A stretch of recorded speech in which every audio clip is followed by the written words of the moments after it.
Hello, everyone. Thank you so much for joining us on November 6th, the 6th day of NaNoWriMo, the third day and the grand finale of our Double Up donation weekend. We've got so much stuff for you today, just in the next 2 hours. I'm so excited that you're joining us. And I'm excited that we have special guests too. So I'm going to do a couple things just to kick us off. Some introductions, some description of what I mean when I said it's Double Up donation weekend. I probably won't describe what NaNoWriMo is. I'm going to assume that you all are familiar with it, maybe very familiar. And then at the end of it, we're going to get into things like word sprints, prompts, a special author guest, Charlie Jane Anders, at the end. So definitely, I hope you can stick around for the full 2 hours because there's a lot to do. And if not, that's okay too. We're glad for all of the time you can spend with us. Okay, so let me describe this, our very first NaNoWriMo. Oh, not our first, our third, our third NaNoWriMo Kickoff Party. We are going to, like I said, play some games, share some prompts, do some word sprints, have that special guest. We'll have different other guests popping in and out. Like right now I've got some special guests with me already. Maybe let's introduce ourselves right away, and then I'll go into my spiel. That way people know who they're looking at. So I'm Mariah. And while I'm introducing myself, everyone watching, if you'd like to drop into the chat a hello, maybe where you're joining us from, maybe what NaNoWriMo this is for you, like my first NaNoWriMo, my 50th NaNoWriMo. We'd love to see that in the chat too, and I can call some of you out. So my name is Mariah. I use she, her pronouns, and I'm the director of programs at National Novel Writing Month. And I used to be a teacher, so I'm calling on Allison. Thanks, Mariah. Welcome, everybody. My name is Allison. My pronouns are she, they, sia, and I'm the director of community fundraising. So I'm excited to join the kickoff party as part of Donation Weekend 2022. Whew. Sushi. Oh, I thought we're popcorning. Yeah, I'm a good student. I was like, it's a teacher's pet, and I will. I know how to do this. Go ahead. Oh, I'm Sushi, she, her pronouns. I was also the teacher's pet in school, and I'm writing from Atlanta, Georgia, and this is my 21st NaNoWriMo. Oh, I was so excited for you to share yours. It's my it's my 10th NaNoWriMo, I guess, but 21st. Congratulations! Oh, happy anniversary! That's a while. Thank you. Happy anniversary to you. Amazing, LaShawn. Hi, I'm LaShawn, and this is my 12th NaNoWriMo. Yeah. My pronouns are she and her, and I'm ready to go. Okay, thanks for those introductions. And we have people ready, set, novel to go. Yes. We've got people sharing in the chat. There's Allison, it's their 19th NaNoWriMo. Fourth year, first NaNoWriMo from just me with my foot in the mouth in Maine. Thanks for letting me read that screen name out loud. There's people joining us from Chicago, from Dayton, Tennessee, from Boston. Some Tangled Charm is joining us from England, and it's their first NaNoWriMo. Goblin's first NaNoWriMo. So a lot of first NaNoWriMos. Welcome, welcome, welcome. That's so exciting. I hope that you like Georgia as well. Hello, fellow Georgians. Woot woot. Okay, so back to my spiel. Like I said, we're gonna have different people popping in and out throughout the 2 hours, and then joining us in 1 hour will be author Charlie Jane Anders, who is going to write with us, share some advice, and there'll be time to ask her questions too. Hopefully by the end of this kickoff party, you'll have a lot of words written and you'll be really pumped up to keep writing throughout the rest of the month. Okay, so that's my spiel. Now my spiel about Double Up donation weekend. So we, NaNoWriMo, or National Novel Writing Month, are proud to be a majority community funded charity. So that means that we get our funding mostly from people like you. And we run programs all year that are totally free and will always be totally free. This is our biggest our biggest donation weekend of the whole year, and we're trying to raise 175,000 goals by the end of today. Oh my gosh, my notes say we're already at X dollars given by X number of donors. So someone forgot, that's me, forgot to update the, so we are just over 112,000 US dollars. Woo! Oh my gosh, that's so much. And we're already at 200. Oh yeah, we have 2,820 donors so far this weekend. That's so many people who have decided to contribute, which is so lovely. So thank you so much. So it's called Double Up Donation Weekend for two things. One is you can double up on your donor goodies. So if you donate $25, you'll get $50 gifts. If you donate $50, you'll get the $100 gifts. And any donation 25 or above gets a special enamel pin, which we change every year. It's very cute.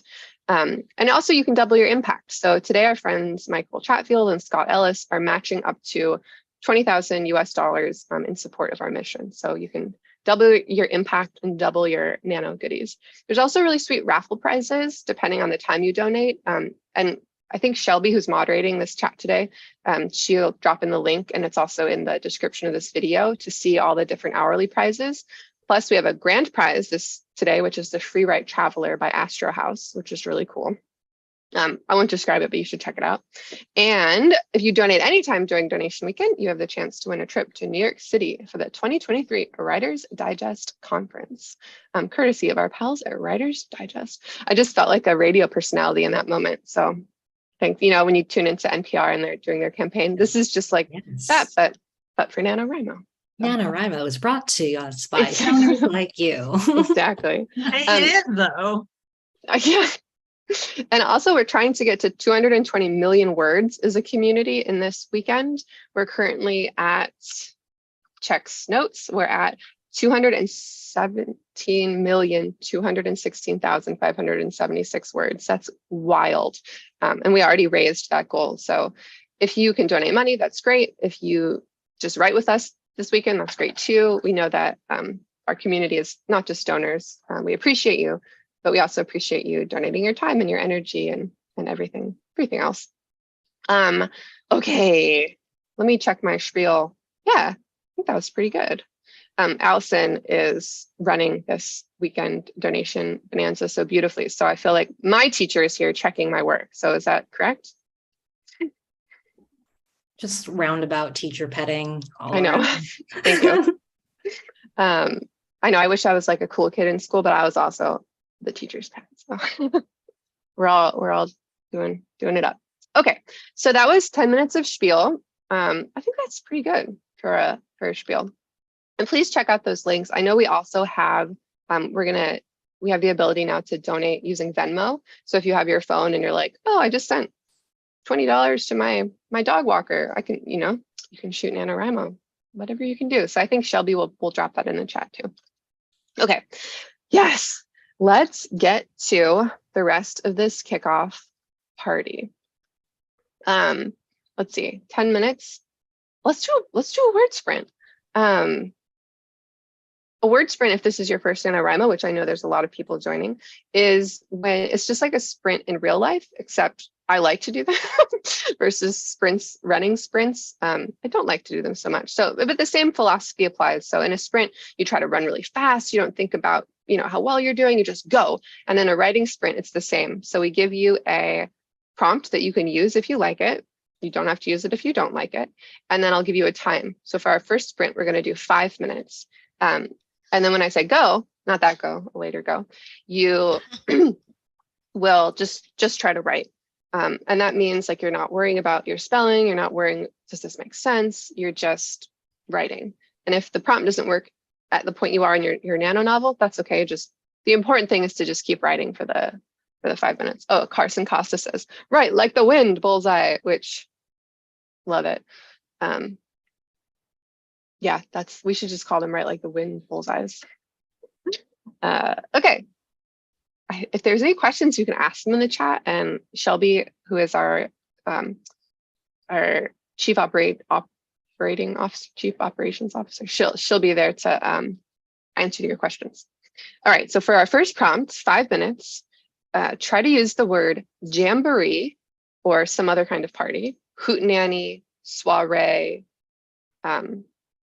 in the next 5 minutes, your choice. So this prompt will go until 17.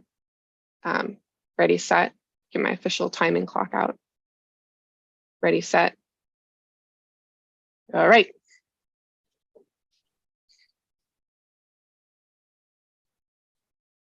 Do we write in the chat? That's a common question. I should have clarified. No, write in your Nano, wherever you're writing your Nano novel. So by hand, or I'm typing mine in Word. So that's where I'm doing mine. All right, now I'm gonna mute myself so you don't have to hear me talk.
All right, that was 5 minutes. You can go ahead and finish your last sentence.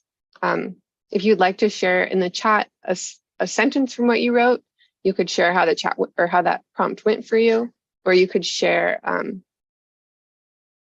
if you'd like to. And while you're doing it, I was hoping that I could ask our community advisory team guests if they could share some advice with us. So Sushi and LaShawn, you guys have done it for 21 years, or I think LaShawn, you said 12 years. How do you keep that early NaNoWriMo energy going throughout the middle and end of the month? So for all these people who are beginning, like it's like such a rush. What would you tell them what's your advice to keep that energy going? I'm sure. I would say don't go it alone. It's so easy to get in that, first week excitement, your story's new and shiny, and then, you fall flat in about a weekend. Your dishes are dirty, your laundry is, needing to be done. Actually, I have a load of laundry that needs to be done right now. And it's so easy to just give up. But sometimes just, getting some accountability buddies, if you do better with company, your NaNoWriMo region or even the NaNoWriMo forums are a great way to, find like-minded folks and, keep each other accountable throughout the month. Definitely. I agree with Sushi. You have to have some accountability there. One thing I like to do is I follow the Twitter, the NaNoWriMo, where they do the sprints and everything. So that always helps, Cool. People are sharing in the chat. Well, wait, so people are saying, I have a lot of laundry too. So they're wanting to share that. Yeah. Laundry, children. So I just had a baby, like 6 months ago-ish. And I don't know how people do it when they also have children. How do you do that? Like people are in the chat are saying they're college students too. And just making that time, it's so impressive. Do you have tips for that, for how to do it while also having all these other responsibilities? I think one of the things that I do is I scratch out some time for myself, and that time is dedicated to my writing, and you have to have that little piece of time for yourself, So if it's maybe a half an hour a day, that's your time. Pull yourself away and, melt into your writing. I really love that quote, melt into your writing. Thank you for sharing that. Yeah, I would also add to that, just, lean into your support network. You might be, seeing, some loved ones a little bit less this month. I know the spectrum of responsibilities varies widely. I don't have, children or a significant other, but I do have a full-time job and other hobbies besides NaNoWriMo. And those also take some time. So sometimes it's just a matter of, for some areas, splitting those things up. For example, I was able to meal prep all my food in October to make sure I was still eating vegetables throughout November. And I see someone talking about wearing the same shirt every month. I'm a t-shirt fiend, so I can wear actually a different Nano shirt almost every day this month. The pants are the problem. Yeah, I'm wearing like my fake fur on top, but I've got sweatpants on the bottom, which I feel like is a real Nano, like I'm a real Nano look. We have a new person joining us, so we can introduce Josie in a second. I just wanted to call out, some people in the chat are saying things like, Lily really likes the advice you gave LaShawn, the quote, melts into your writing. She does a lot of body doubling with another writer early in the morning, which I think is when you find, I was mystified by the term body doubling when I first heard it. It sounded very sci-fi to me, but I think it means you find someone else and just write next to them, like a online or in real space. Some people, Nicole says they stay up and write and paint at night, probably get less sleep, but it works for them. Julia says when she was in college, she had a long commute and that's when she wrote and loved that time. So think carving out that time, like you said, is really important. So we've got a couple. Oh my gosh, welcome. So I promised we'd have new guests popping in and out. So we have 2 new people joining us, Josie and China. Do you want to introduce, we said our names, our pronouns, and our role or connection to NaNoWriMo right now. Plus, if you'd like to share what NaNoWriMo it is for you, like the 1st, 3rd, the 21st, feel free to do that as well. China, do you want to start us off? Sure, I'm China. My pronouns are she and her. I've been doing this since 2014, so I don't know how many years that is because I'm horrible at math, but it's been a while. And right now I'm working as a contractor with Nano as their content manager. So if you get any awesome Nano messages or emails this month, they're coming from China. Josie. Hi, everyone. I'm Josie. I use she, her pronouns. I'm the editorial and programs intern this fall. And Nano, yeah, same with China. I've been doing Nano since I was like in middle school. So it's just one of those things that's just been part of your life. And you're like, oh, I'm here now. That's cool. I just want to do some quotes. So like, I wish we had a quote wall. Like I'd put, LaShawn, I'd put your melts into writing there, but I'd also put Josie's. Wait, what did you say? Cool. Oh no, I'm here now. That's cool. I love it. Okay, Allison, I think you had to pop off and do all the other million things you have today. Any parting words? No, just together we can grow. Enjoy the plant puns that are coming through all weekend. And thank you, everyone. Have a good NaNoWriMo. Bye. Allison. Okay, so if you're sticking around, we're going to play a quick game called This or That. And after we play our game, we're going to do another word sprint. That'll be a little longer. So the way This or That works is I'm going to give you 2 options and you have to choose one. So if I say like red or blue, you can't say, well, actually, I like blue in the morning and red in the like. It's the point of the game is you just have to pick one, even though I know that that's ridiculous.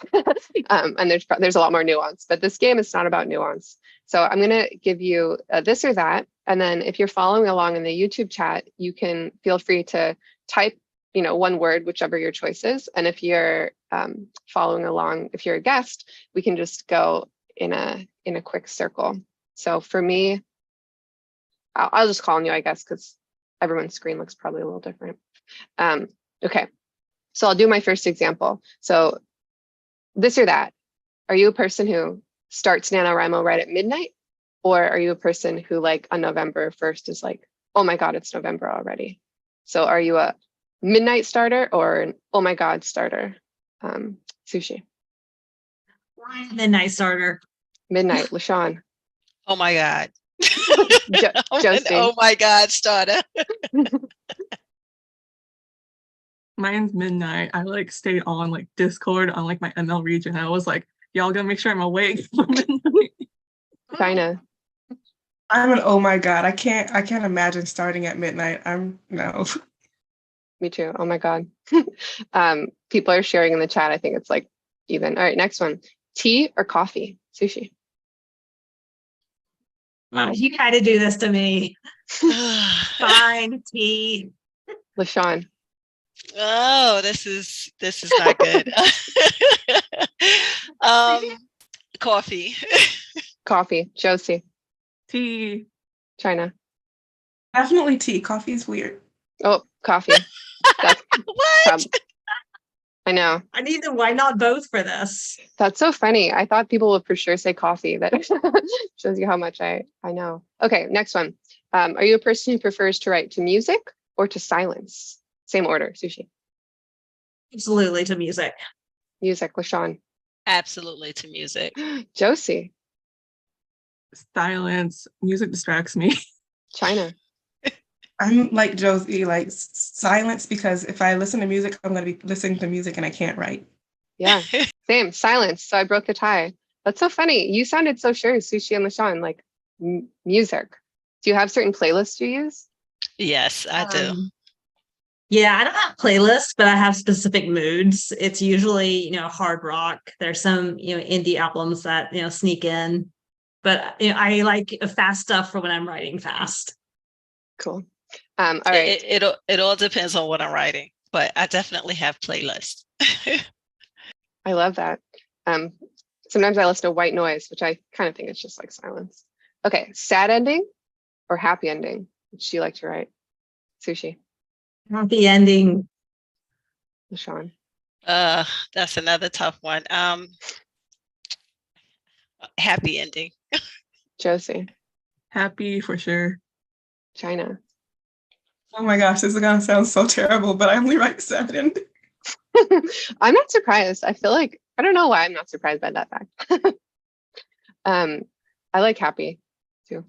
I just don't like to make myself be sad when I feel like so much in life is sad already that I'm like, can't do it. Exactly. Yeah. Okay. Last one. Okay. But for this round, we'll do more rounds, but are you a night writer or are you a morning writer? Sushi. Night writer. I try to be a morning writer, but I fail at it. LaShawn. Night writer. Yes, definitely. Josie. Morning, I think. China. Morning, because my brain shuts off at 2 p.m. So I'm a morning writer too. I strive to be like the people who are like, oh, I write in the morning and in the afternoon and at night, but I wish I could do that. My brain also kind of shuts off at a certain time.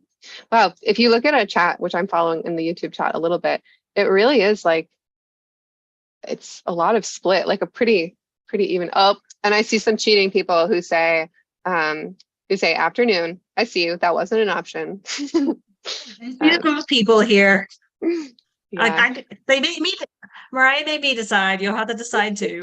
Thank you for following the rules. I was like, no one is going to follow. Everyone is going to try to like give a lot of descriptions of all their, but you guys followed the rules. Thank you. Cool. Okay. So thanks for playing that. I would love to do another sprint with you all.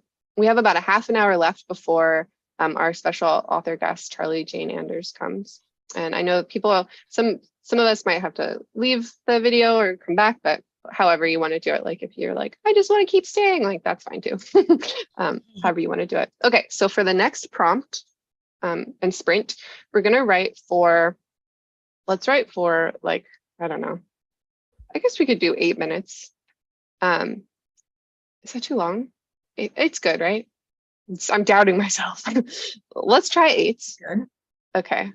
And the prompt is, for the next scene or chapter, your character is waiting for something, a friend to arrive, a letter, some kind of countdown.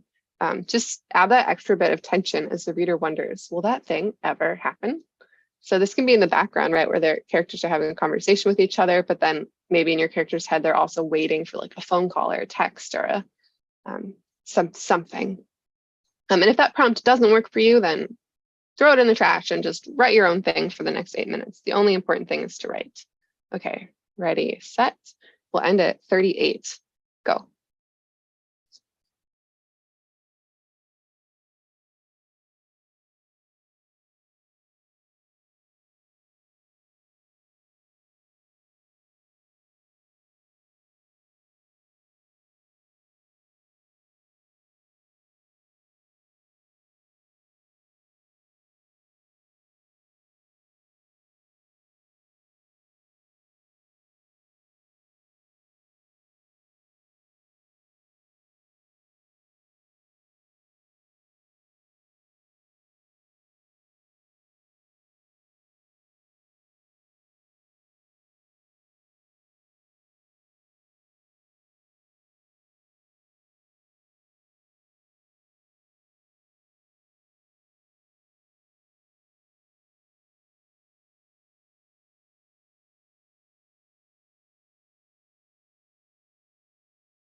All right, go ahead and pause where you were. And same as last time, if you'd like to share in the chat how that went for you, and a line from your what you just wrote, maybe what the character is waiting for if you use that prompt.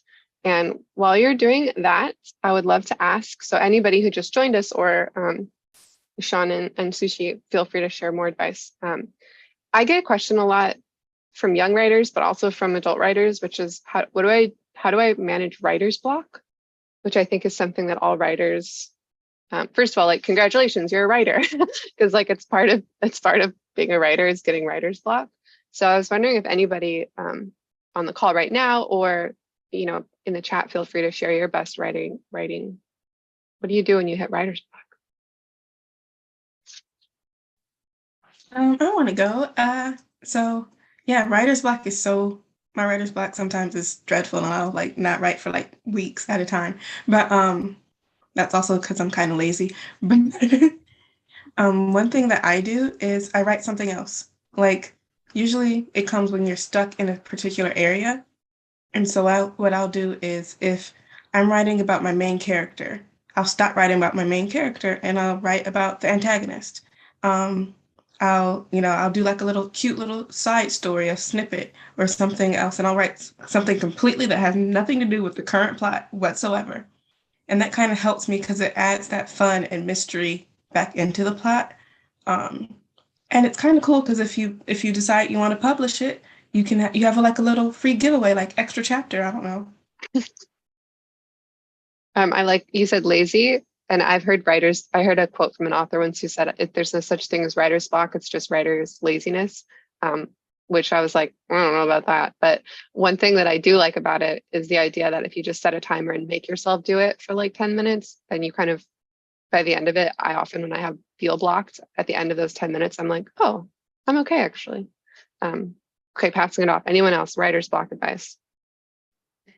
Yeah, even if you're just say, I'm going to write for 10 minutes, and even if you're writing, I hate this, I don't know what's happening for those 10 minutes, eventually you're going to get tired of writing, I don't know what's happening, I hate this, and we'll try to start writing something tangentially related to your story.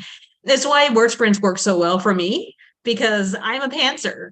If I don't know what's happening, I will make something weird happen. I don't know what, but just being forced to think on such a tight deadline like that helps. Also, getting away from your story altogether, whether that's taking a walk in nature or talking to a non-Nano friend.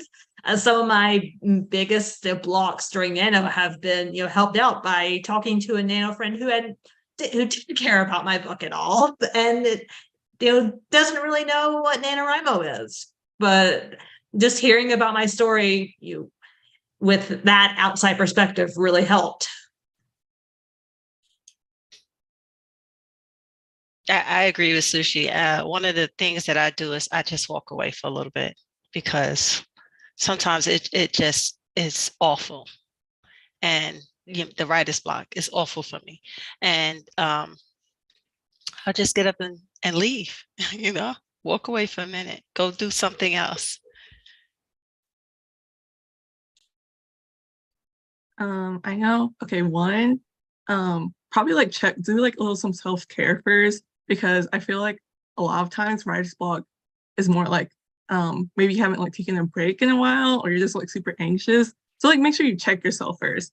Second, I think it helps like changing like some aspect of your writing. I don't mean like actually like changing your writing. I mean like changing the font, or like changing like the color of the page, or like changing or just like handwriting it. And like I think like just adding like, because sometimes it feels like you're like stuck because you like maybe you don't know where you're going, or you're feeling a little bored. I think like having a physical change, even if it's like in a little way, can help you like make you think it's something new and exciting. And if you just like change it to Comic Sans, just like make you laugh a little. There's a lot of great advice being shared in the chat, and I some seconding things that we've already said, and but I can't even shout it. I would like normally try to shout it all out, but I cannot possibly do it because there's so much good advice right now. So I just encourage you to, if you get writer's block, to just start scrolling through this chat and see what other people are saying, because it's really useful. Okay, so we have about 17 minutes before our special guest, Charlie Jane Anders, comes. And we're going to have time to do another sprint and maybe another round of this or that. And if you have to leave, if you're a guest and you have to leave, you can go, but feel free to stay as well, because it's fun. Okay, so same rules. If you're participating in the chat, I'm going to give you a this or that. Please try to pick one or the other. Maybe we can go in same order. I know that always puts pressure on you, Sushi, but you're really good at handling it. So, I try. okay. All right. Are you a first draft sharer or a first draft hider? This is the second time I've had to answer this in the past 24 hours, and I am definitely a first draft hider. Sean? Oh, I share. I share everything. Josie?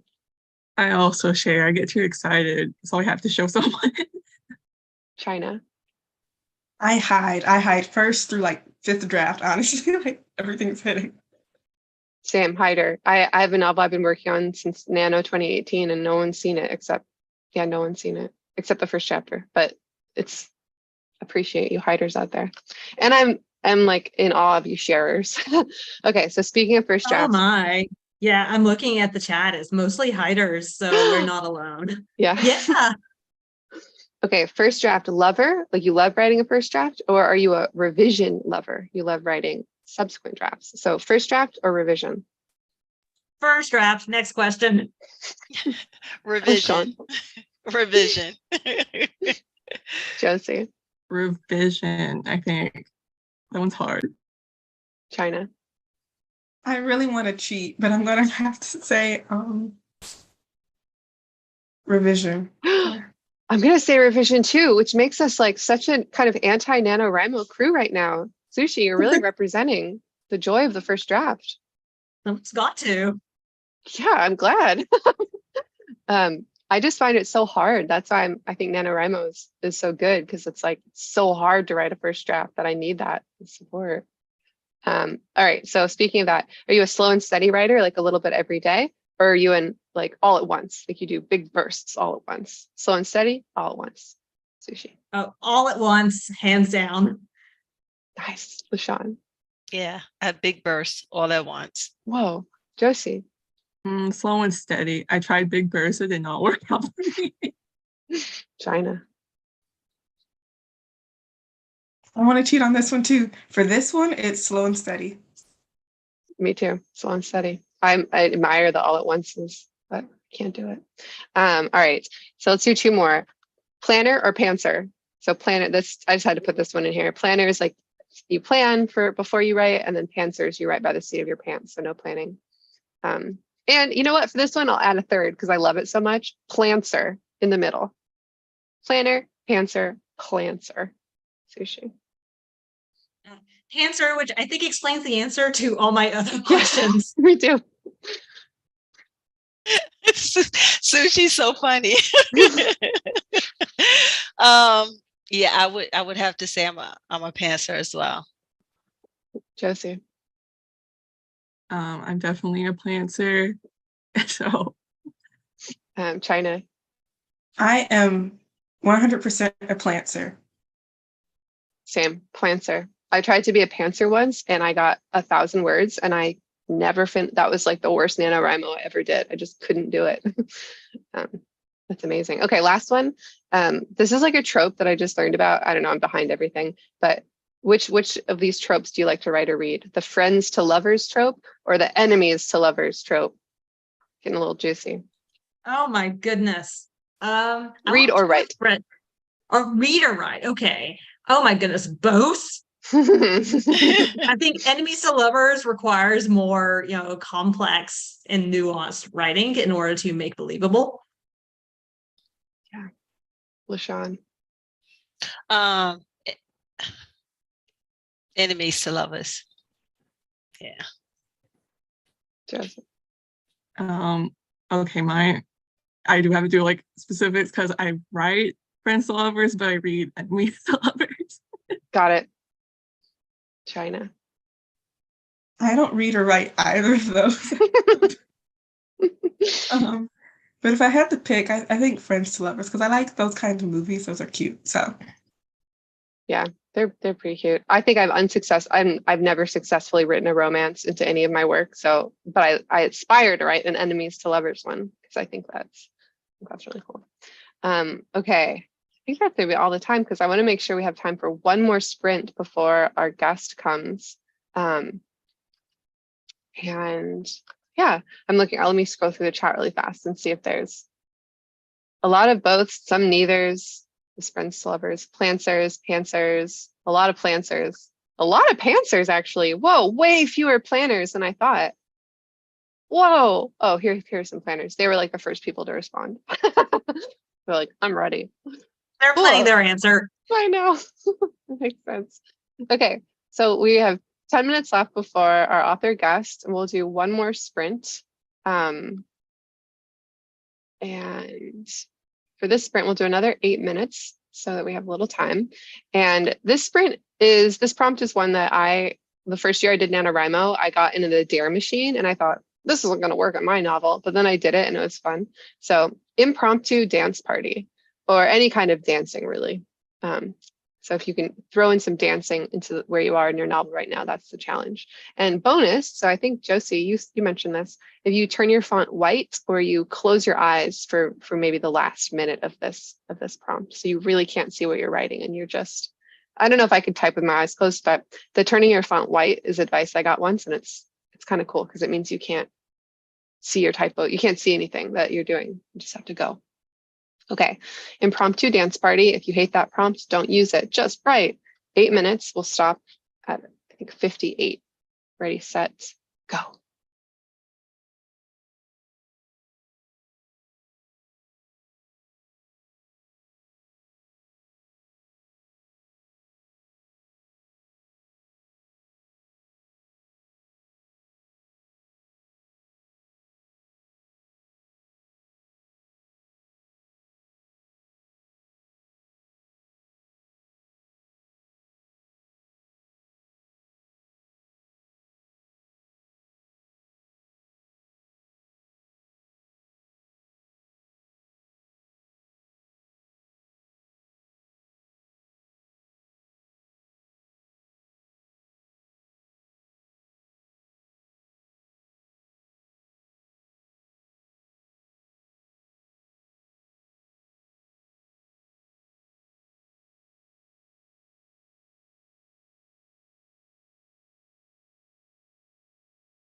All right, you can go ahead and stop where you are. Pause my timer. And same as before, if you'd like to share in the chat how that went for you, maybe a line or two. If you did the dance party, you can share that. I wanted to interrupt the sprinting just a little bit to share some updates from our double up donation weekend that I was talking about at the beginning of this.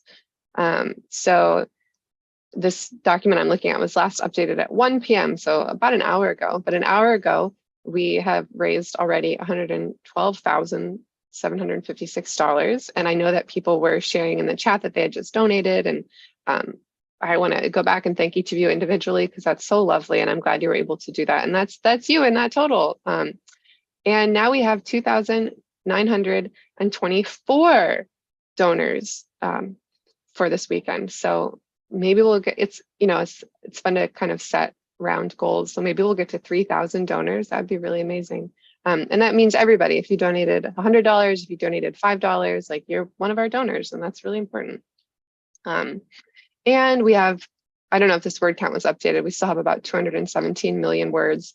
And I'm imagining that when we all add our word counts after these sprints and we update on the Nano site, hopefully that'll be even bigger. Oh my gosh, never mind. It just got updated again. So now we have 3,073 weekend donors. Woo! That was like the fastest we've ever hit a goal from reporting to sharing. That's so cool. Okay, so I think we're about to start the next section of this kickoff party, which is a special author guest. I'm going to go ahead and this isn't them, but we'll add another party member. And if you were been at this kickoff party and now you're like, well, now I have to go, that's fine. You can say your goodbyes. If you're staying to say hello to Charlie Jane Anders, that's okay too. Cool. Yeah. No, it's like something's like a good party if nobody wants to leave. So I'm glad that you guys are staying. Okay. While Grant is joining and while we're waiting for our author guest, I'm going to go look back into the chat really fast. So people are sharing Tangled Charm got 161 words. Andrea Z got 245 words. Tangled Charm says, I wrote with white text. It was so hard not seeing what I was writing.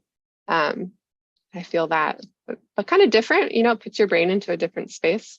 All right, Grant, I see you joining, and I would say introduce yourself, but I also see our author guests in the waiting room. So I'm going to go ahead and admit them, and then I'll welcome them, and then maybe we can just introduce ourselves to her when she's here. Yeah, okay. I get nervous. I'm nervous. I feel starstruck. Okay. Don't be nervous. I know, I'm letting her in.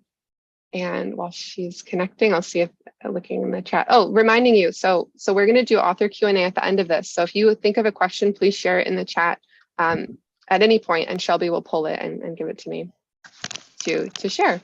Hi. Welcome. Hi. Hi. So lovely to be here. Yeah, we're so glad to have you. And there's so many of us here, so you're joining a real webcast party. I hope that's not overwhelming. No, it's exciting. I'm so stoked to be here. Thank you so Yeah. much for having me. Of course. It's such a thrill. Of course. Yeah, so awesome. Yeah, so maybe I would love to, we have a lot of people excited to meet you. I would love to share your bio, and then maybe we can just everyone who's here can just say hi really fast so you know who we are.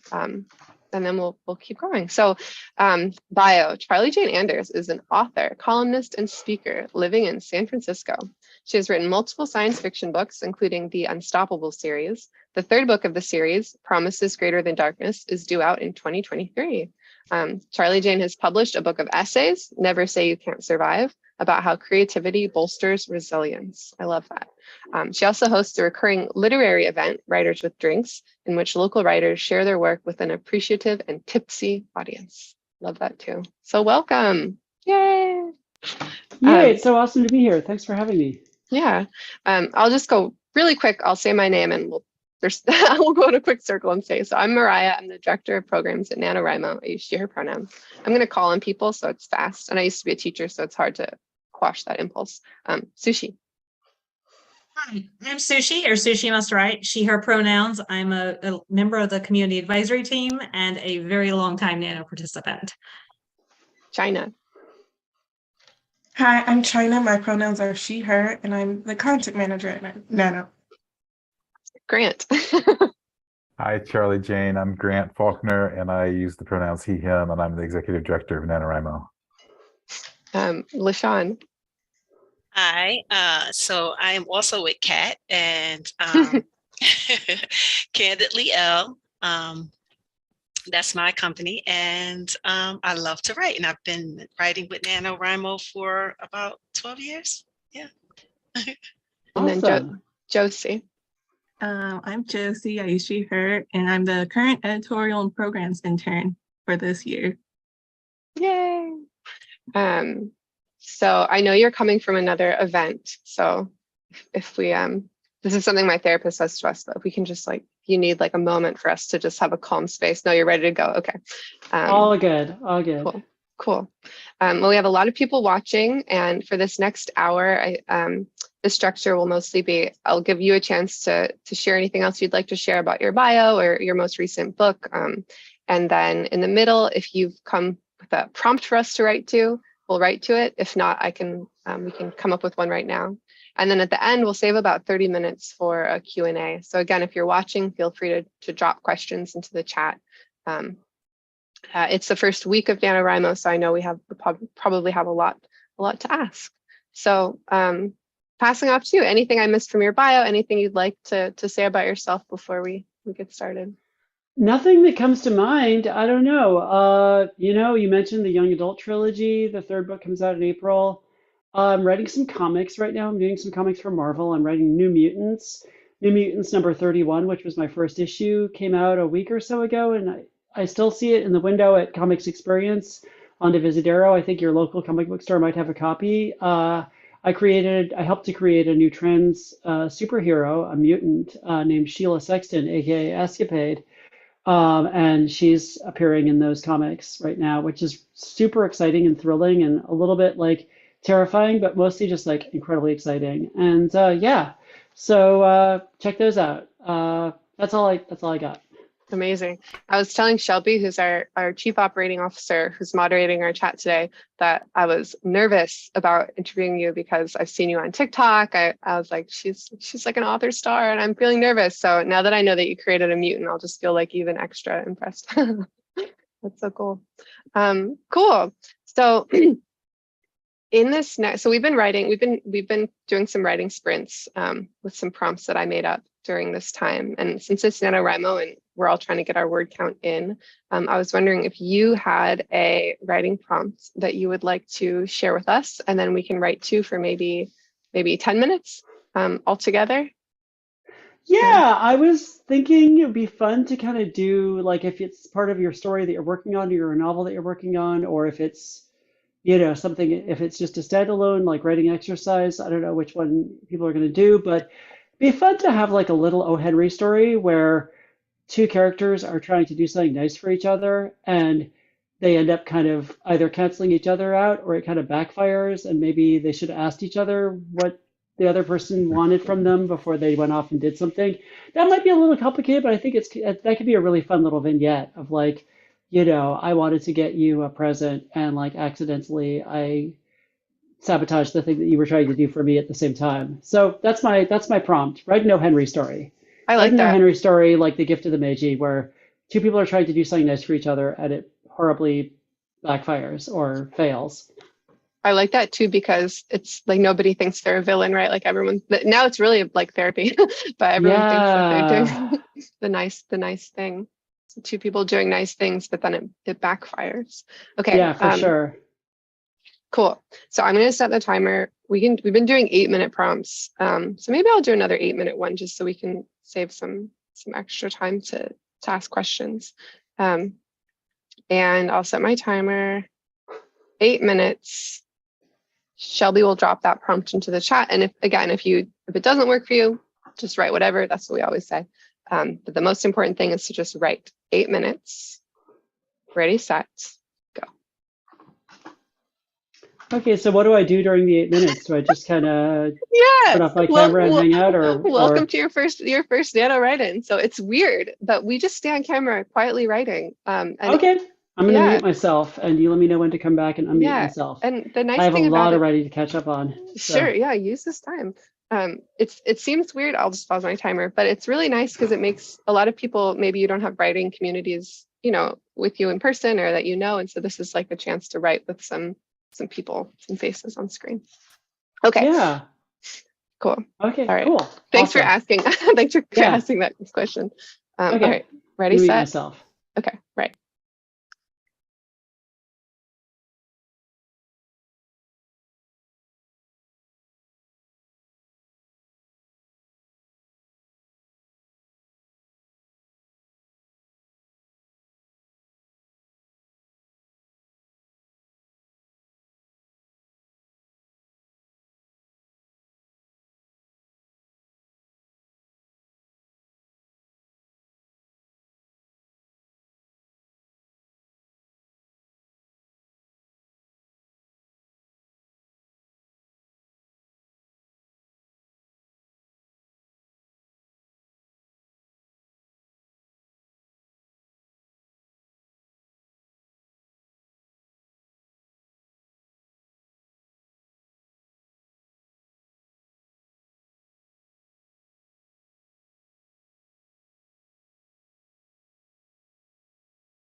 All right, go ahead. All right, go ahead and stop what you're doing.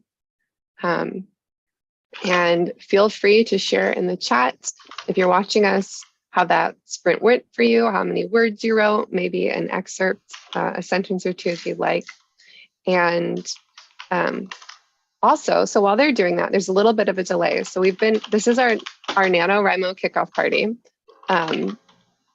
Someone's got a loud keyboard. Is that you? There used to be this guy who worked in the Nano office who had the loudest keyboard I've ever heard. So it's like, I think it's a comforting sound, actually. So this is we've been playing some games, some like writer games in between while people are sharing what they wrote. So I thought we could just play another quick round. I've been making people play this game called This or That, where you have to choose one or the other, even though we know that life is filled with nuance and that doesn't usually make sense. So for example, I was saying things like night writer or morning writer, and then we had to go in a circle and just say night, morning, just really fast. And then people were also participating in the chat. So I thought we could just play another very quick round. And I'll just call it an order and I'll add you guys in. And just so I get it right, it's Charlie Jane Anders. Your first name's Charlie or Charlie Jane?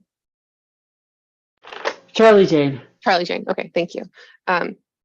Okay. So here's the round. Ready? I just scrolled down. Okay. Do you like to write in a group or do you like to write solo? So group writer, solo writer, Sushi. Oh my gosh. Coffee or tea was a bad one. I'm going to have to go with in a group because at least I'm around people. And if I need to ignore them, I can put in some music. Nice. LaShawn.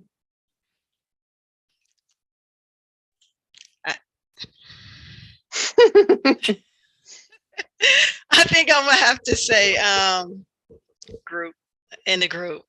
Group. Josie. I thought I was solo, but I tried like more group writing, and honestly, I love group writing. So nice. China. Oh, I don't know. I do like competing against other people, so I guess group writing. Grant. I'm a solo writer in part because I'm up way before most people are up, so I'm just alone. Charlie Jane. Yeah, I think I go both ways. I think I kind of go both ways. I like writing alone. I like writing in groups. I like, I like sitting in cafes and writing around other people who are writing or having writing dates. The main thing is if you're in a group and people are writing, sometimes people want to stop and chat, and I'm just like, no, I'm on a roll, and I have to put my headphones on and be rude. But I like both. I like both. And you're a special author guest, so you're allowed to break the rule of having to pick one or the other. Oh, there's a rule. Okay. Yeah, no, but you're allowed to break it. You can. I don't think we should. Good. I think she's got to do it, Mariah. Yeah. I want to hear the this or that. Okay, this or that. Grant is our executive director, so he's pulling rank right now. Is what's happening. Just curious. I'm just curious. I like to write alone in a group. Okay, that's kind of very NaNoWriMo. Yeah, I think I'll pick one. I like solo, but actually I'll choose your answer. I like alone in a group too. Okay, next one. So it's about dialogue. Do you love writing dialogue or do you hate writing dialogue? Sushi. I love dialogue, even though my dialogue tends to go on forever. And I realized, I'm not sure my characters are. Are they at a dining room table? Are they floating around in space? Who knows? LaShawn. Do I have to?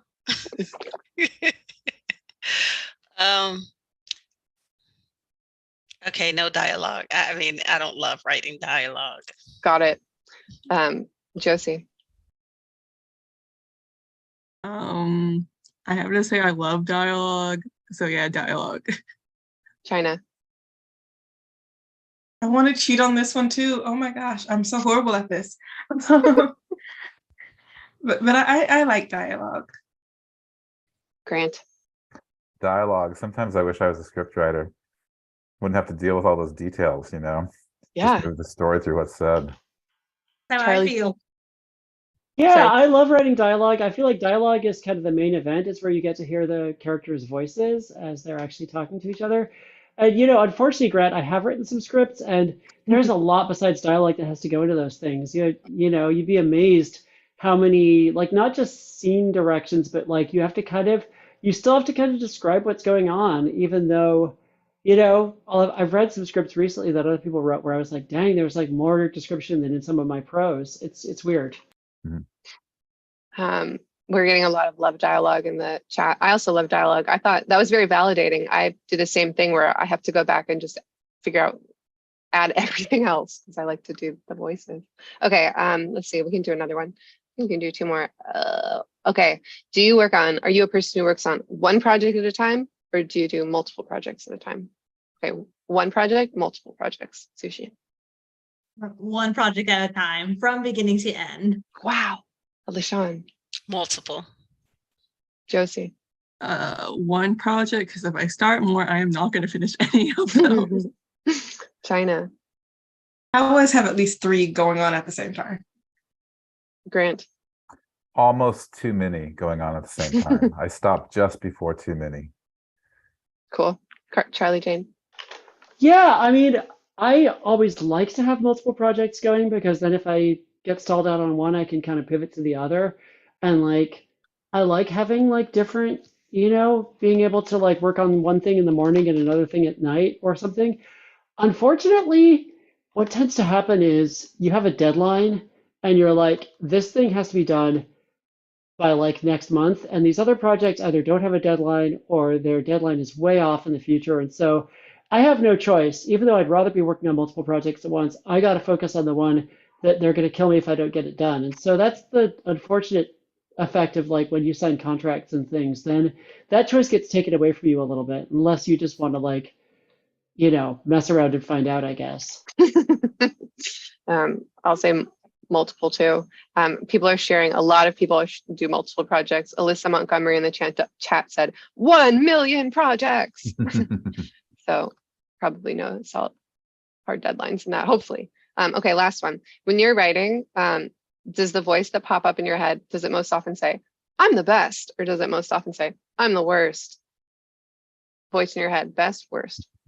The worst. You have to imagine that as that character from Parks and Recreation who's just yelling at you, the worst.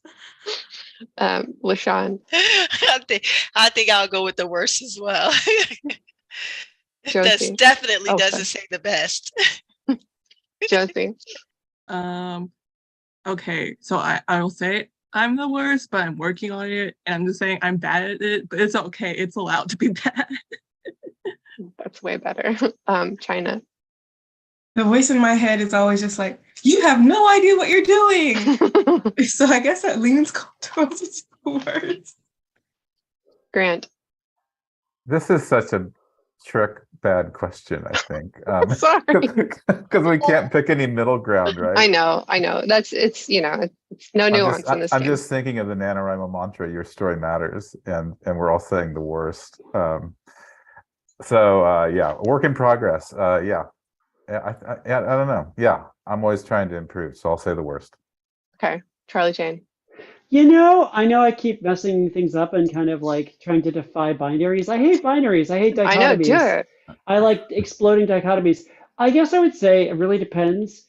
If I'm working on a first draft, I'm like, I'm the best. I'm the best. Oh, I'm the best. And then when I'm revising, it's like, I'm the worst. Oh, I'm the worst. Oh, so it really depends. Like for NaNoWriMo, you know, y'all are, I guess, all working on first drafts, and that's the time when I think I'm the best. But then as soon as I have to go back and like take this, you know, messy blob of stuff that I wrote and kind of turn it into something that someone might want to read, then I'm like the worst. Mine is always says I'm the worst. And Grant, I had a transition into a positivity, which is just that like, I think that when I first started writing, I would think I'm the worst. And then nobody told me that that's like really normal to have that feeling. And I wish someone had said that means that you're that's everybody has it. And so when I'm looking in the chat and people are sharing this, it's like, yeah, you're going to have that feeling. But like what Josie said, you know, you gotta try to not listen to it or tweak it to be something slightly different or ignore it or things like that. But it definitely doesn't mean you're a bad writer or that you can't do it, because everybody has Okay, so we have about 35 minutes left, and Shelby shared with me that we met our newly raised community word count goal for the weekend.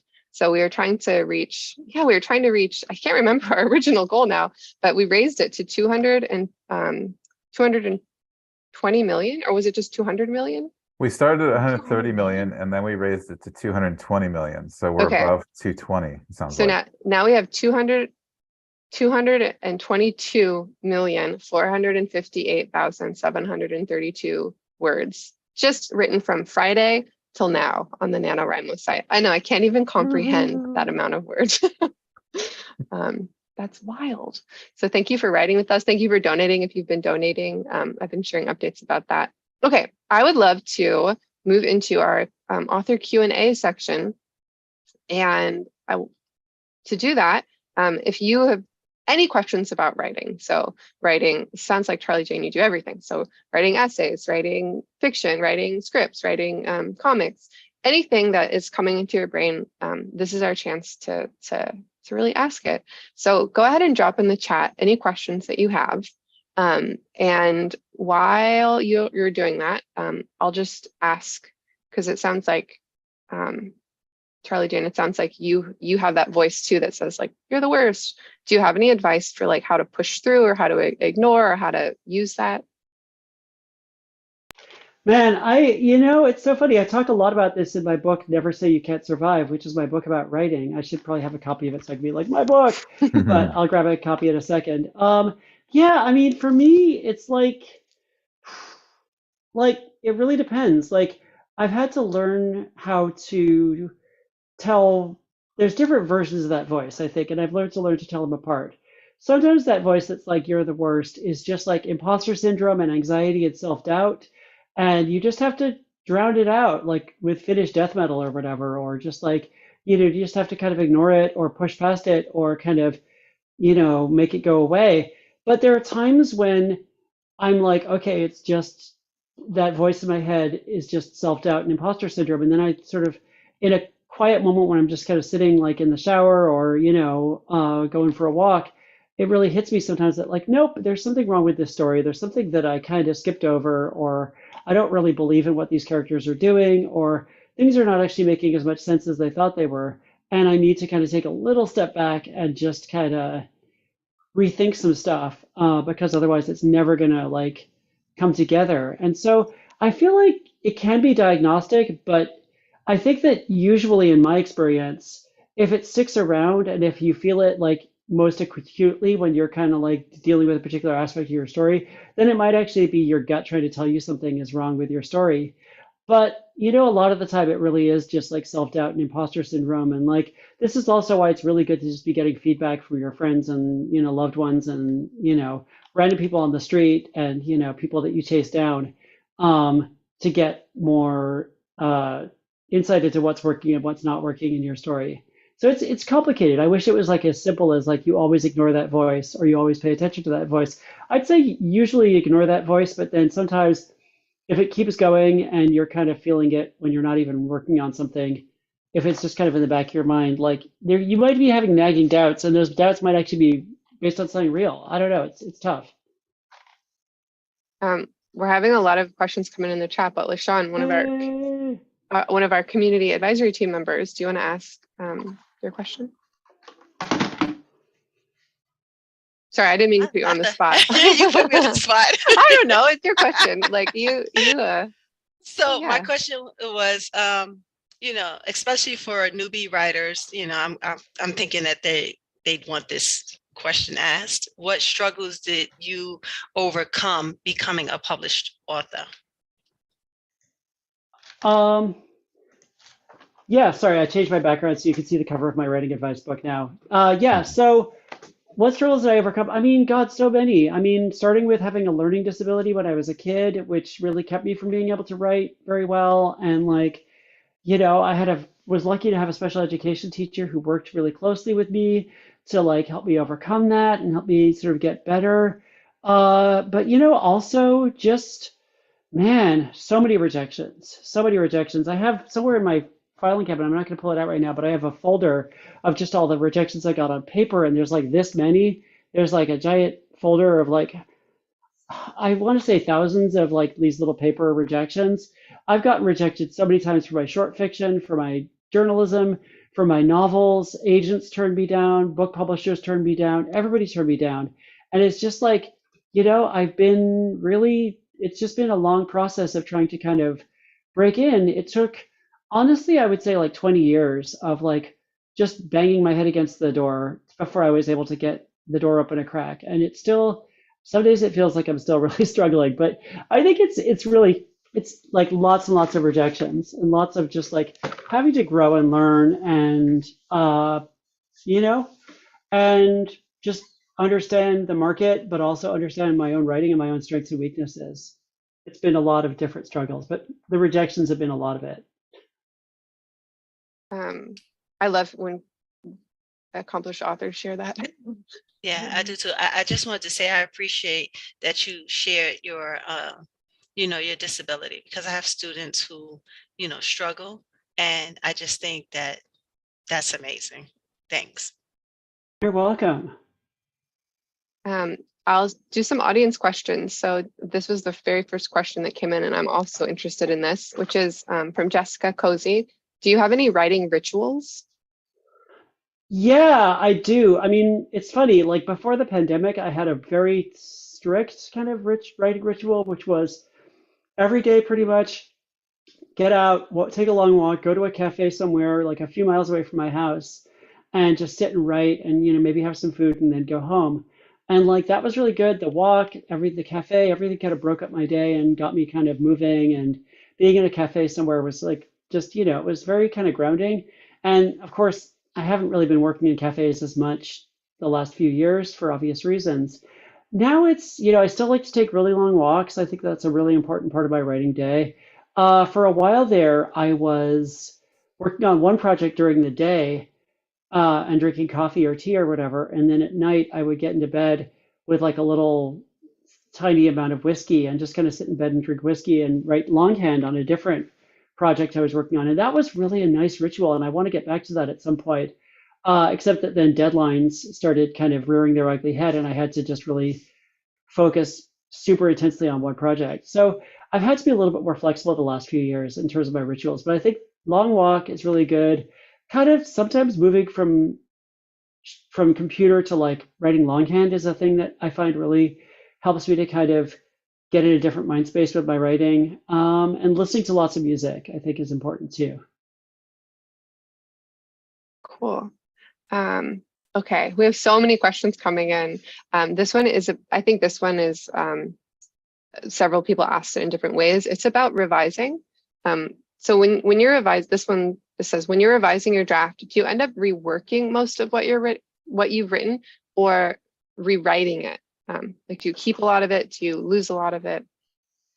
Yeah, I mean, every project is different in terms of revision. Every project works differently. The revision process is always going to be a little bit different. But it's basically like, one thing I will do often, which people are always kind of surprised when I say this, is once I've finished writing a book, or maybe even once I've revised it a little bit and I've got like a second draft or whatever, I will outline it then. I'll be like, okay, what are the major things that happened in this story? What order do they happen in? Are they happening in the right order, or am I allowing enough space for each of these big events to like actually work? And often I will realize that there's pieces of the story missing that I have to go back in and add pieces that are kind of in between some of those parts that I've already written, or that I've got like 3 things that are basically the same event 3 different times, and I should combine them into one thing because it's repetitive. You don't need to have 3 different versions of the same thing happening, unless it really is like, oh my gosh, it's happened again. It's even worse this time. And then you got to make sure that there's some kind of progression, so it doesn't just feel, you don't want the reader to just feel like it's getting monotonous. So I think that, I will often go in and just kind of, rewrite sections from scratch to try to see if I can get closer to kind of the truth of what's happening in that moment, or like a stronger kind of perspective on it. And then sometimes after I do that, I'll go back to the original version, because I'll be like, no, you know what? The original version was really more what I wanted to do, but I can bring what I learned from rewriting from scratch to those original sections. and I revise everything really heavily, just like at the sentence level, and try and tighten up. I always find that I have like sentences that need to be combined and things that are just not popping and things that are just not vivid enough. And so I just try to go through line by line. But a lot of it is just structural and making sure that it's making sense. And that often requires a lot of rewriting from scratch just to make it kind of hold that structure that I need it to hold, kind of.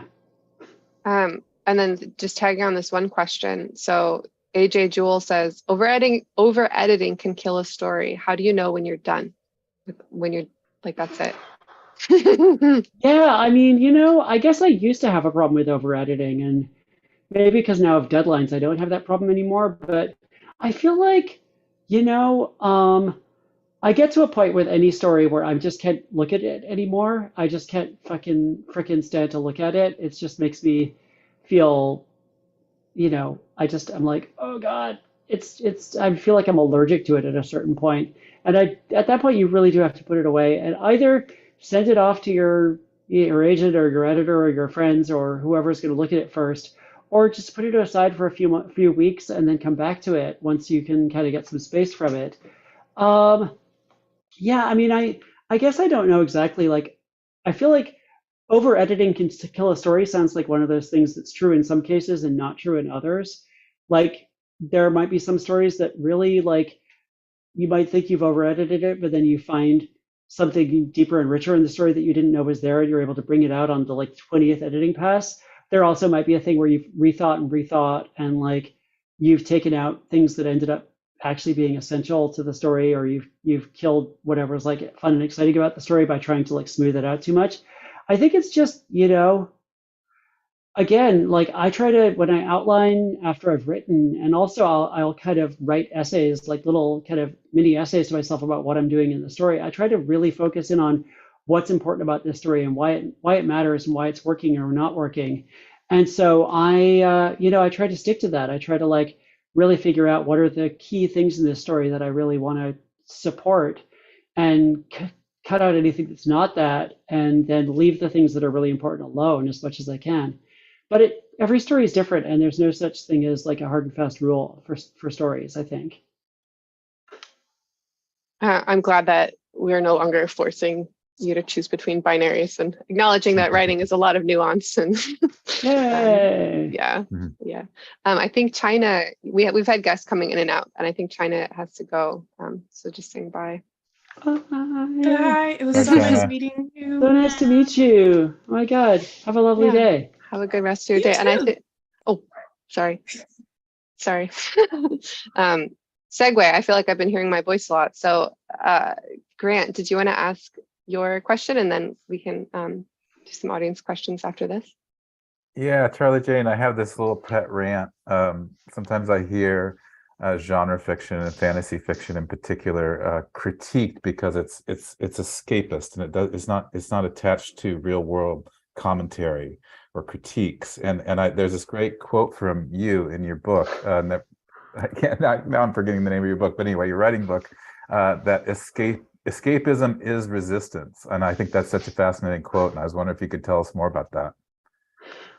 Yeah, I mean, I really believe that. I really believe that escapism is super important, and that it helps us to imagine other ways of being, and that it helps us to it gives us strength and encouragement, because often escapist stories are about, fighting back against oppressive power structures. And maybe there's elements of them that are not entirely realistic for whatever values of realism we're deciding are important right now. But I think that escapist stories kind of open up our world. They open up our imagination to other ways that we could live, and they help us to get out of this box of like things have to be a certain way.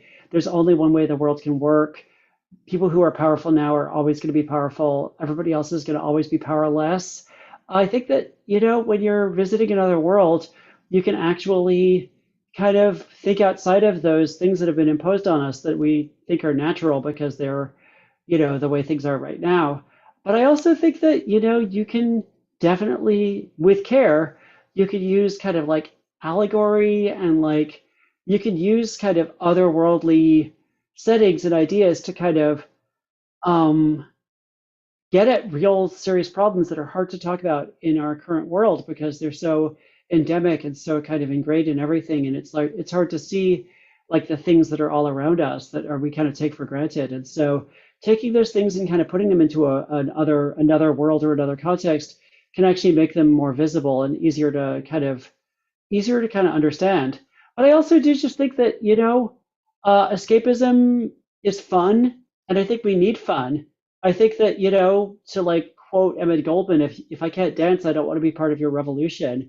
I think that we need fun and excitement and all that, or we're going to just burn out and be unable to keep on fighting. So I think that if there's something that just gives us joy and makes us happy, then we should embrace it.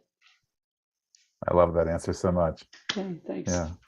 It reminds me, what you said the earlier part of that reminds me of a quote from Ursula K. Le Guin from her speech at the National Book Awards.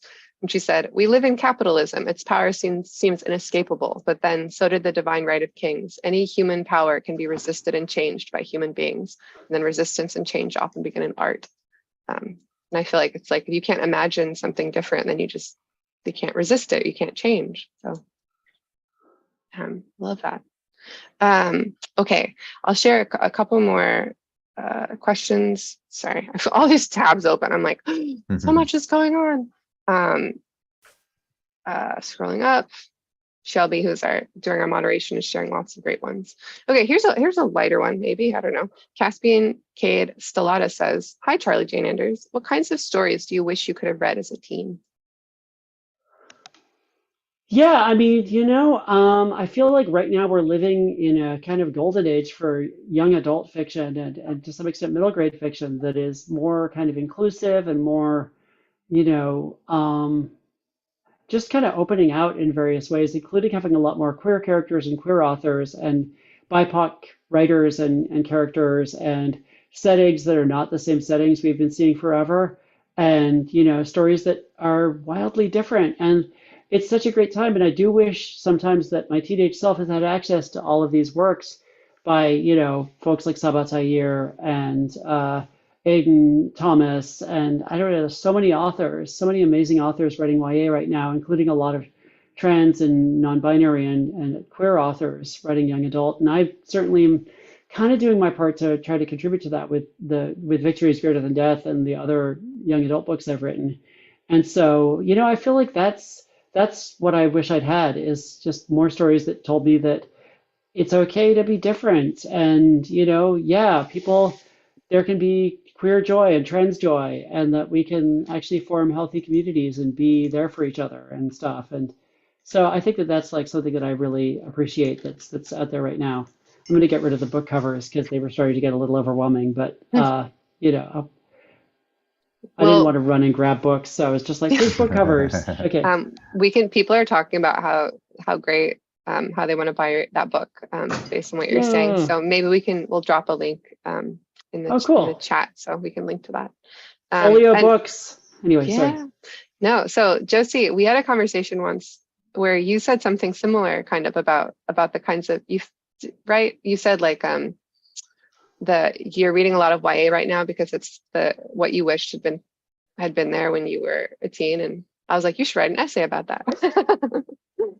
Yeah, it was like specifically like when I was like a teen, you like felt left out of YA because like these weren't stories that were like teen stories like I could be involved in, because I didn't look like the protagonist or they weren't like me. But now I'm like, oh, there are like actual protagonists who I can relate to now. And I wish I had that growing up as a teen.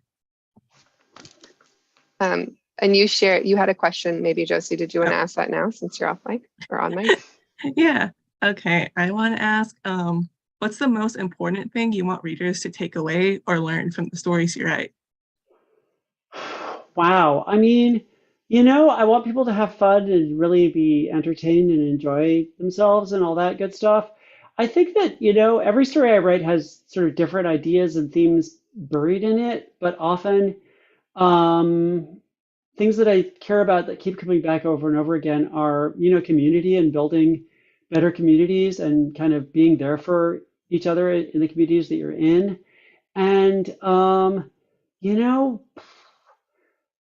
I don't know, like, I feel like a major thing that I write about a lot is people trying to figure out their own identities and figure out who they are and who they want to be, and kind of realizing that like a lot of that comes down to the choices that we make and how we treat each other. And and then I often, one way or the other, will kind of like, this sounds heavier than my stuff usually is. My stuff is usually not that heavy, I think, but there's often things around, climate change and like the fact that we have to like deal with climate change. It's like a big freaking deal that's only getting worse, and it's going to get a lot worse soon. And being anti-war and anti-imperialist and anti-capitalist. Those are things that are kind of an undercurrent in my work that, I don't think usually there's like, a capital M message being, but that's stuff that is always under the surface that people can easily find if they're looking for it. And I love, I just heard George Saunders talk, and he's an author I really love. And he also emphasizes, which I think you kind of said too, is like, when you start writing something, you don't necessarily have that like a big message in mind. It's just like you write. So if you're writing your nano novel now and thinking, oh, I don't have a message, or I had a message, but I lost it. Like a lot of times that comes out in multiple revisions where you thought, oh, I didn't realize I was talking about climate change. And then you pull it out. And I think revision is so powerful. Yeah, I actually find that that's one of the things I like about writing a first draft, though, is that often I'll start out with just a set of characters, and it's like, okay, these characters, and there's like a cool idea, or there's a world that I want to explore. But as I'm writing the first draft, that's when I start noticing thematic elements coming in, because for me, often those thematic elements come in from the things that the characters talk to each other about, the things that the characters are obsessing about that make them make really surprising choices. Like I'm always just like, I want my characters to kind of surprise me and make big choices that are like, whoa, okay, you're doing that. You're jumping right into the fire. Okay. And usually that comes out of things that they've obsessed about. And the things that they've obsessed about often end up being the theme of the story, because if the characters are obsessed with it, if the characters are like thinking about it a lot or arguing about it a lot amongst themselves, that's the thing that's going to become a theme, because it's going to kind of shape the story. And so the more I can get that from my characters in the first draft, the more I feel like I actually know what's going on in the story, and I can build towards a good ending, which is always what I think a first draft is kind of. I want to find a good ending is usually what I'm trying to do in a first draft. So I don't know. And so speaking of first drafts, we have Sushi here, who is this is her 21st NaNoWriMo? Yes, 21st NaNoWriMo. So amazing. Lots of first drafts. Wow. And I know. I can't even comprehend.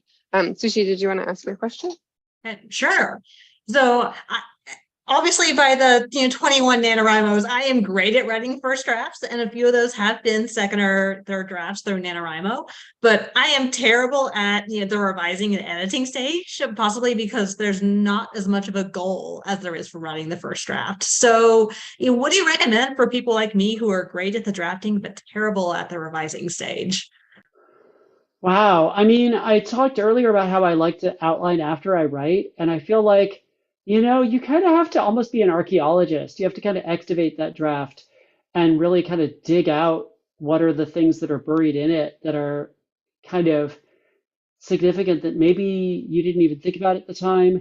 I'll have like a lot of my drafts will have red herrings. There'll be things where I'm like, oh, this is going to be a cool thing. And then later I look at it and like, yeah, that didn't go anywhere. I'm going to just cut that out. And you have to kind of just like find the bones of the story, I guess. And like, I really do think for me, I don't have a first draft finished until there's an ending that makes me, and this is something I talk about in that book, Never Say You Can't Survive. I don't think I have a first draft until there's an ending that I've written. And sometimes I'll skip some of the middle, to be honest, but I'm like, there's an ending and it's like wow, okay, that ending is like, and it doesn't have to necessarily be like everybody, there's like a shootout or like everybody like stabs each other at the end of the book, but some kind of ending where you're like, okay, wow, this brought the story to like a conclusion where the characters have reached a place that they couldn't have reached at the start of the story, and they've made decisions that maybe they couldn't have made at the start of the story, and things have come around. Maybe they've come full circle in some way, They're back where they started, but everything is new and different. But there's an ending that's like, oh my gosh, this is the only ending this story could have had. And it's also just really surprising and like, wow, okay, that's the ending that I try to get to. And sometimes the first draft takes me a while because I have to find that ending. But once I found that ending, then I kind of stop and go, okay, I love this ending. I don't love everything that led up to this ending. What are the things that need to happen to make this ending work? And then I just work backwards. And sometimes I will outline backwards. I'll be like, okay, this happens because this happened, because this happened, because this happened, until I get back to the beginning. And it's just like, how do you make that ending make sense? If you have an ending that you love, that you're like, okay, this is how it had to end, and these characters made this surprising choice that like defines what they've learned over the course of the book, or whatever your ending is, how do you justify it? And really the revision process for me is often about making the rest of the story justify that ending. I don't know if that helps or not, but that's kind of what I do.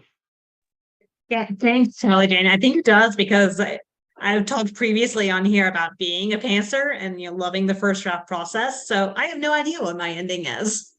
I don't know either. I don't know what my ending is until I get there. And like I said, sometimes that a first draft will take me a while because I'll be like, I have no idea how this ends. And like, maybe I need to introduce another POV before I can figure out how this ends. Maybe I need to, I don't know. But I feel like I don't think of myself as having a first draft until there's an ending that I love. And that's just me personally. No, there's no rules. But that's my personal thing, is like, if I don't have an ending that I'm like, if there's not like a beginning and an ending, and the middle can be like a pile of mush, but a beginning and an ending is what I want to have if I feel like I've written a first draft. And an ending that's like a real, like, I'm like, wow, that's the ending, kind of. I don't know, but everybody's different. Every writer is different. What works for me might not work for anybody else. So, take it with like a million grains of salt, please. All the salt in my spice cabinet. Yeah, thanks a lot. That's great. I find that very comforting, actually. Like it feels like as a person who, like, I was a teacher, LaShawn, I think you're a teacher, like backwards planning, like knowing your ending and then being able to backwards plan from there. I'm like, okay, I'm going to start doing that. Actually, it feels like very calming to me. Yeah, I'm telling you, I have to do the same thing.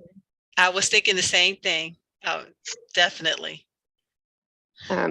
I love it. Okay, so here is a question. I think maybe we have time for one or two more. I'm going to lump these two together.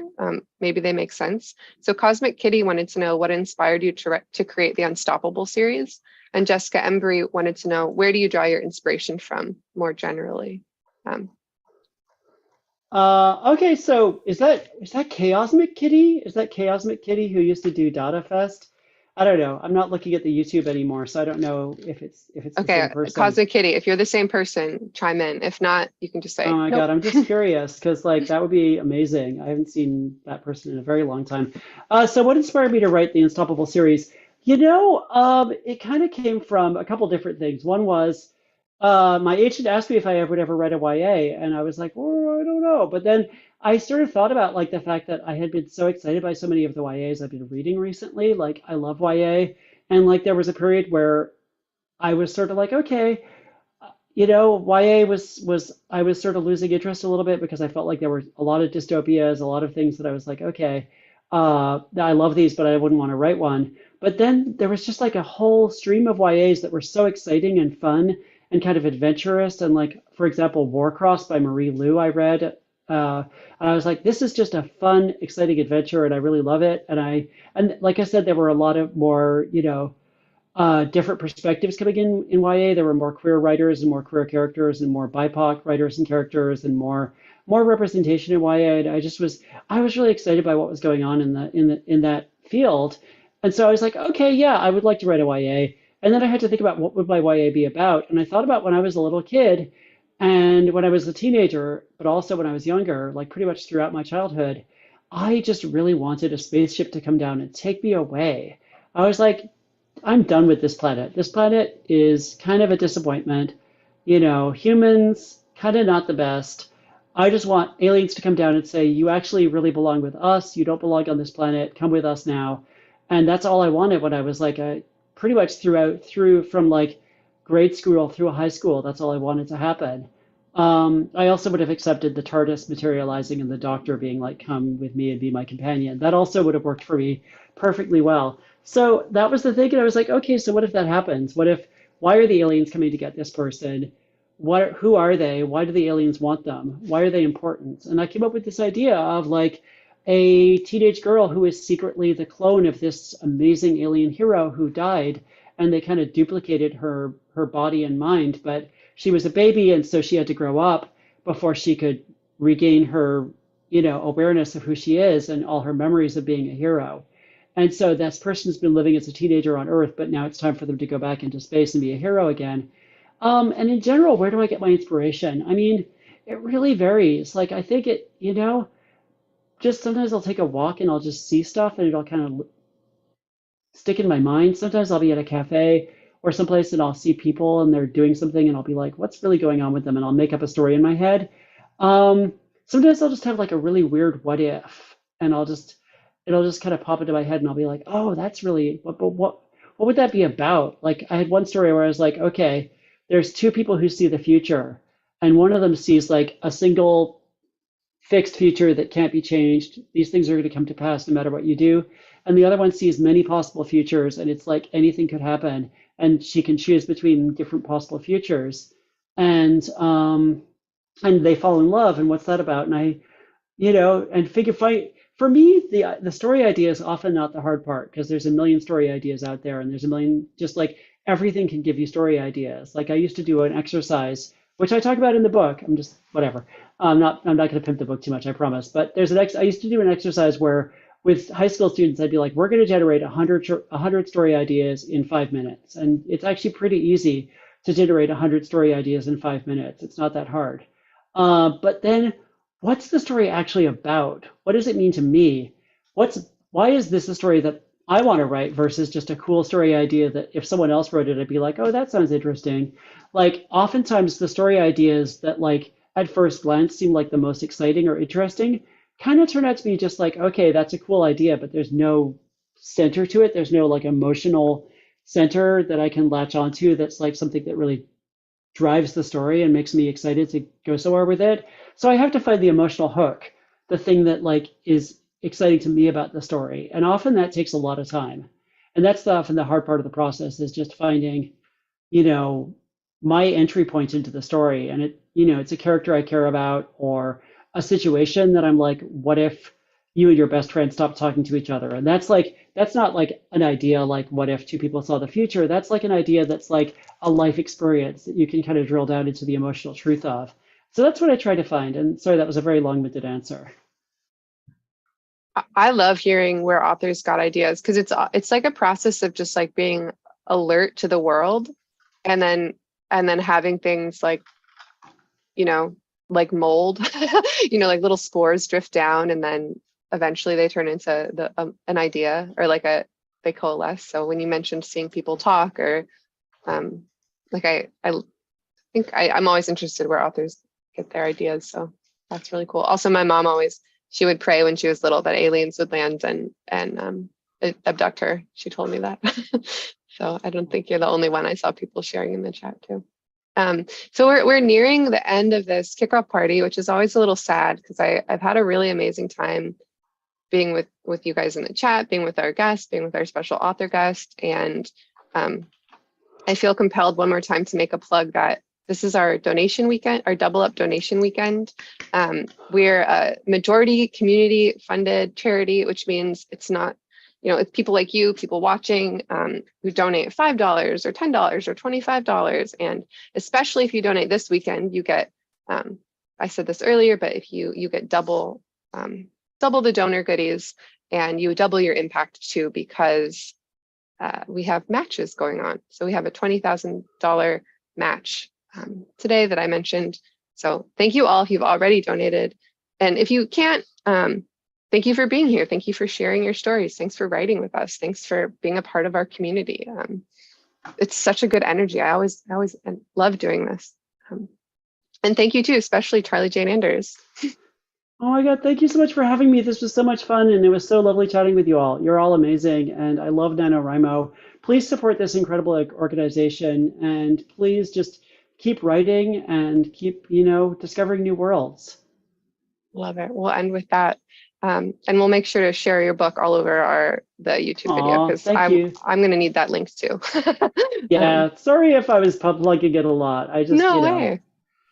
It's a great book. I've actually read it, so I'm going to promote it also. So love it. Thank you, Grant. Oh my God, thank you. Yeah. I need to read it now. Yes, me too. Sushi.